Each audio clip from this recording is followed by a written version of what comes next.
दोस्तों Saudi Arabia ने red सी naval coalition बनाया है और इसमें 14 देश इन टोटल जुड़े हैं। दोस्तों देखने वाली बात यह है कि इसमें अगर आप देशों को देखें तो वो चुन के सुन्नी कंट्रीज हैं, जिसके साथ अगर आप देखें तो एक R4 नाम का ग्रुप है जो ऑलरेडी कहा जा रहा है, काफी लंबे समय से चर्चा जिसपे हो रही है। रीजनल 4 जिसकी अगर आप बात करें तो इसमें सऊदी अरेबिया है, इजिप्ट है, पाकिस्तान है और तुर्की है, जो कि कहीं ना कहीं 4 सुन्नी देशों में सबसे सो कॉल्ड पावरफुल देश है। अब दोस्तों इनकी अगुवाई में ये रेड सी नेवल कोएलिशन बना है। अब दोस्तों देखिए, अब तक तो ये वॉर के ऑब्जेक्टिव्स कहीं ना कहीं सऊदी ईरान इनकी राइवलरी से जुड़ा हुआ है और ये पूर्ण रूप से अगर रेड सी के को कंट्रोल करने के लिए है तो हुतीज के खिलाफ इसको बनाया जा रहा है, जो कि ईरानियन प्रॉक्सी है। क्लियरली दोस्तों अगर आप ये वॉर देखें तो अब ये सुन्नी शिया राइवलरी के रूप में भी देखने मिल रहा है।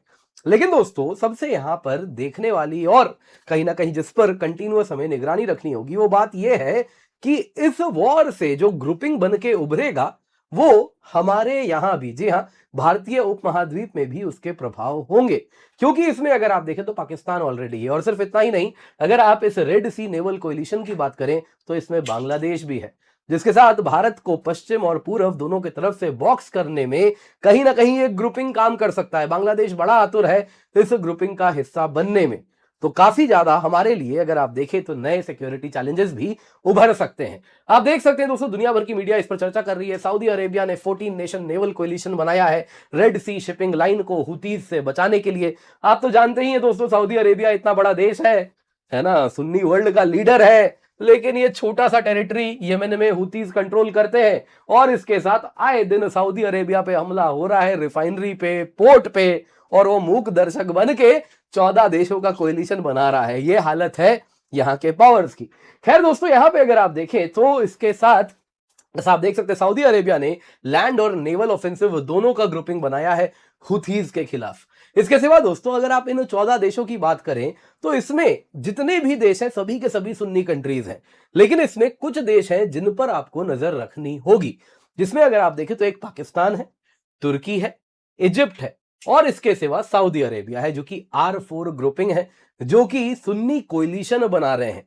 और अगर ये सुन्नी कोएलिशन जैसे Saudi Pakistan strategic mutual defence agreement है तो इस प्रकार का कोएलिशन बना और भी ज्यादा तो कहीं ना कहीं भारत के खिलाफ भी एक वेब ऑफ अलायंस बनता हुआ हमको दिखना शुरू हो रहा है। बांग्लादेश भी बड़ा आतुर है इसमें बनने के लिए। आप देख सकते हैं बांग्लादेश का ख्याल ही ना देना इतने दूर में रेड सी में क्या हो रहा है, लेकिन ये भी अपनी सॉलिडारिटी शो कर रहा है, ये भी कह रहा है जी हम भी आपके साथ खड़े हैं। वैसे ही सोमालिया रेड सी को बचाने आएगा, सोमालिया न जाने किसको भेजने वाला है, नेवी है नहीं लेकिन रेड सी बचाएंगे। जिबूती भाड़े पे देश है, पूरा का पूरा देश अलग अलग देशों को पोर्ट्स दे दे के भाड़े पे चलता है, लेकिन ये भी पहुंचेंगे। वैसे ही नाइजीरिया भी, सूडान भी। दोस्तों यहाँ पे क्लियरली दिख रहा है ये कहीं ना कहीं आने वाले दिनों में एक कहीं ना कहीं चैलेंज भी लेकर के आएगा। दूसरा सवाल है दोस्तों यहाँ पे अगर आप गल्फ कंट्रीज की बात करें तो इसमें यूएई और ओमान दोनों नहीं है, और सबसे इंपॉर्टेंट इसमें यूएस क्यों नहीं है। यूएसए के बिना कैसे ये सारा कोएलिशन कुछ करेगा, तो यूएसए कहां है दोस्तों, क्या हो रहा है, बेहद आवश्यक है, उस पर हम चर्चा करें। पर इससे पहले आगे बढ़े आपसे निवेदन है वीडियो लाइक करें, चैनल सब्सक्राइब करें, बेल आइकन अवश्य दबा दें।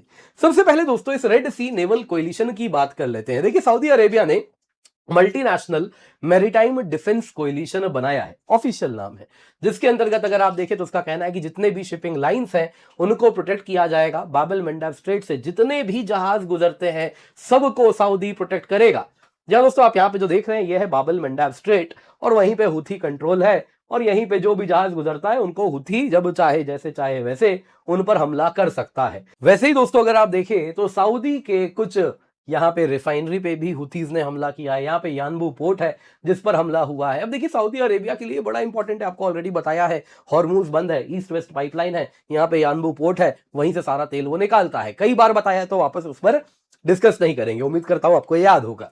तो दोस्तों यहाँ पे अगर आप देखें तो इसके साथ ये जो डिफेंस कोएलिशन है ये अगर आप देखें तो सऊदी अरेबिया ने वैसे बातचीत तो 43 कंट्रीज के साथ की थी। अब 43 देशों से बातचीत करने के बाद उसमें यूरोपियन यूनियन का भी डेलीगेशन था। फाइनली 14 देशों ने साइन किया, जिसमें अगर आप देखें तो सऊदी अरेबिया है, कुवैत है, बहरीन है, कतर है, पाकिस्तान है, तुर्की है, इजिप्ट है, जॉर्डन है, येमेन है, बांग्लादेश, नाइजीरिया, सूडान, जिबूती और सोमालिया। अब दोस्तों अगर आप देखें तो इसके साथ सऊदी के लीडरशिप में यह कोएलिशन बना है। यूएई नहीं है, ओमान नहीं है, सऊदी अरेबिया के खुद के गल्फ नेबर्स नहीं है। इसके सिवा यूनाइटेड स्टेट्स, जिससे उम्मीद की जा रही थी कि वो पार्टिसिपेट करेगा, सऊदी ने भी कहा था एक्सपेक्टेड है आप आएंगे इसमें, लेकिन वो इसका हिस्सा नहीं बना है। अब दोस्तों आइए जरा देखते हैं, जैसा आप ये कोलिशन में देश देख सकते हैं, जैसा मैं बार बार कह रहा हूं, इसके साथ ये जो कन्फ्लिक्ट है ये सुन्नी शिया रूप लेता हुआ दिख रहा है। अगर आप देखें तो वैसे तो सऊदी ने नहीं कहा कि ये ऑफिशियली कोई भी सुन्नी अलायंस है, लेकिन कॉम्पोजिशन देखिए ना, बोलने की क्या जरूरत है, दिख तो रहा ही है। जितने भी फाउंडिंग मेंबर हैं सुन्नी मेजॉरिटी स्टेट है। आप देख लीजिए मैप है सुन्नी शिया का, ये सारे देश सुन्नी मेजॉरिटी स्टेट हैं जो इसका हिस्सा बने हैं। जिसमें अगर आप देखें तो ये सभी के सभी किससे लड़ने आए हैं, हुतीज से लड़ने आए हैं। कहां पे आए हैं, रेड सी में। हुती कौन है, तो वो अगर आप देखें तो जायदी शिया है। उनको कौन बैक करता है, शिया पावर हाउस ईरान बैक करता है। तो क्लियरली एक ईरानियन प्रॉक्सी से लड़ने सऊदी ने अपने सुन्नी प्रॉक्सी को लगा दिया है। तो ये दोस्तों कैसे शिया सुन्नी कन्फ्लिक्ट नहीं है। दूसरी तरफ अगर आप देखें तो ये यमन कन्फ्लिक्ट हमेशा से, आज से नहीं, जब से कन्फ्लिक्ट यमन में चल रहा है, जब से हुतीज ने टॉपल किया, कहीं ना कहीं सना में कंट्रोल बनाया, तब से ये कन्फ्लिक्ट शिया सुन्नी का रूप ले चुका है।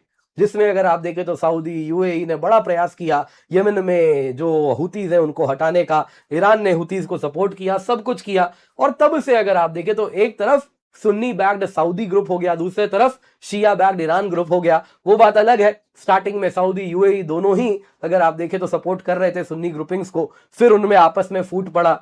सऊदी अगर आप देखें तो यमन की सरकार को सपोर्ट करता है, वैसे ही यूएई देखे तो एक अलग ग्रुप बनाया उसको सपोर्ट करता है, और वहीं ईरान देखे तो वो शिया हुतीज को सपोर्ट करता है। तो यहां पे दोस्तों अगर आप देखें तो ये जो नया कोलिशन हुआ है कहीं ना कहीं इसी का आउटकम है, जिसमें ये शिया सुन्नी वॉर आपको नए रूप से, कन्फ्लिक्ट नए रूप से दिख रहा है, और जिसमें Sunni versus Iran axis logic आपको देखने मिल रहा है। अगर आप देखें ना तो ये जो सऊदी अरेबिया का 2015 Islamic military counter terrorism coalition बनाया गया था, तब भी इस प्रकार के कोलिशन को बनाने का क्या पर्पस था, सऊदी कंट्रीज एकजुट हो अपने मालिक सऊदी की रक्षा के लिए। जितने भी सुन्नी कंट्रीज हैं, सुन्नी मेजॉरिटी जितने भी कंट्रीज हैं, अपने मालिक सऊदी की रक्षा के लिए एकजुट हो। जिसमें आप देखें तो 34 देश एकजुट हुए, मुस्लिम अलायंस बनाया गया, जिसमें ईरान नहीं था, जिसमें सीरिया नहीं था, जिसमें इराक नहीं था, क्योंकि वो तो शिया है। तो इस वजह से तब भी कहा गया था ये सुन्नी शिया डिवाइड है। अब दोस्तों वो जो land based counter terror coalition था जो हुतीज के खिलाफ ही मोरलेस बनाया गया था, उसी का एक नया मैरीटाइम रूप आपको देखने मिल गया है जो सऊदी ने साइन किया है। दोस्तों यहां पे कमाल की बात जानते हैं, ये दो चोक पॉइंट है। यहां पे आप देखें तो ये हॉर्मूज है, यहां पे आप देखें तो बाब एल मंडाब है। दो चोक पॉइंट है, दोनों जगह पे लड़ाई सेम ईरान या उसके प्रॉक्सी से हो रही है, लेकिन दो अलग अलग कोलिशन ऑपरेट कर रहे हैं। हॉर्मूज में यूएस के द्वारा लेड कोलिशन है जिसमें 22 देश हैं, यूएई और बहरीन उसमें है। वैसे ही आप देखें तो यहां पे रेड सी में अगर आप देखें तो सऊदी लेड रेड सी कोलिशन है, तो पैरेलल में यहां पे 14 देश हैं। तो दोस्तों अगर आप क्लियरली एक चीज देखें ना तो बात बड़ी क्लियर है कि ट्रस्ट की कमी है। आप सेम दुश्मन से लड़ रहे हैं, लेकिन फिर भी आप लोग अलाइंड है कि दुश्मन वही है, लेकिन एक दूसरे के साथ उसी दुश्मन से लड़ने के लिए अलग अलग कोलिशन बना के लड़ रहे हैं, क्योंकि आपके एंड ऑब्जेक्टिव्स कुछ अलग हैं, जो कि यहां पे समझ आ रहा है। अब दोस्तों सवाल ये उठ रहा है कि इसमें यूएई क्यों नहीं है, ओमान क्यों नहीं है, और यूएई ओमान फिर भी शायद आप जानते होंगे यूएस कहां चला गया, यूएस के बिना ये कोलिशन कैसे चलेगा। तो दोस्तों यहां पे अगर आप देखें जो 6 गल्फ अरब स्टेट्स हैं, ओमान हो गया, जो उसमें से अगर आप देखें तो ओमान और यूएई दोनों गायब है। यूएई अगर आप देखें तो वो यूएस लेड कोलिशन ज्वाइन किया था हॉर्मूज के लिए, लेकिन सऊदी वाला कोलिशन ज्वाइन नहीं किया है। बहरीन अगर आप देखें तो दोनों को ज्वाइन किया है। बाकी गल्फ कंट्रीज ने यूएस कोलिशन ज्वाइन नहीं किया था, क्योंकि उनको लग रहा था कि इससे ईरान नाराज हो जाएगा। अब दोस्तों अगर आप देखें तो इसके साथ जो मिडल ईस्टर्न स्टेट्स हैं उनमें से अगर आप देखें तो Saudi Arabia, Qatar, Oman, Kuwait, ये सब यूएस कोलिशन में नहीं गए हॉर्मूज के लिए, सब के सब लेकिन सऊदी के साथ जुड़ गए रेड सी में। अब दोस्तों यूएई क्यों नहीं ज्वाइन किया, यूएई नहीं ज्वाइन किया क्योंकि देखिए उसकी राइवलरी चल रही है सऊदी से इसी यमन के ऊपर, और अगर आप देखें तो टेंशंस भी हैं। कहीं ना कहीं यूएई ने ऑलरेडी इजराइल के साथ अपने रिश्ते फॉर्मलाइज कर लिए हैं, तो इस वजह से अगर आप देखें तो ईरान बड़ा नाराज भी था। तो इस वजह से वो सऊदी अरेबिया के ग्रुपिंग में क्यों जाएगा, क्योंकि सऊदी अरेबिया के साथ टेंशन बहुत ज्यादा है। ओमान क्यों नहीं ज्वाइन किया, ओमान अगर आप देखें तो वो प्रॉपर तरीके से न्यूट्रलिटी मेंटेन कर रहा है, जिसमें वो कह रहा है कि देखिए मुझे इसमें मत फंसाओ, सऊदी अलग, ईरान अलग, जिसको लड़ना है लड़े, वो किसी कोलिशन में नहीं जाएगा। तो वो न्यूट्रल अपना बना हुआ है, तो वो वही स्टैंड ले रहा है। लेकिन चलिए ये तो समझ आ रहा है, यूएसए क्यों नदारद है।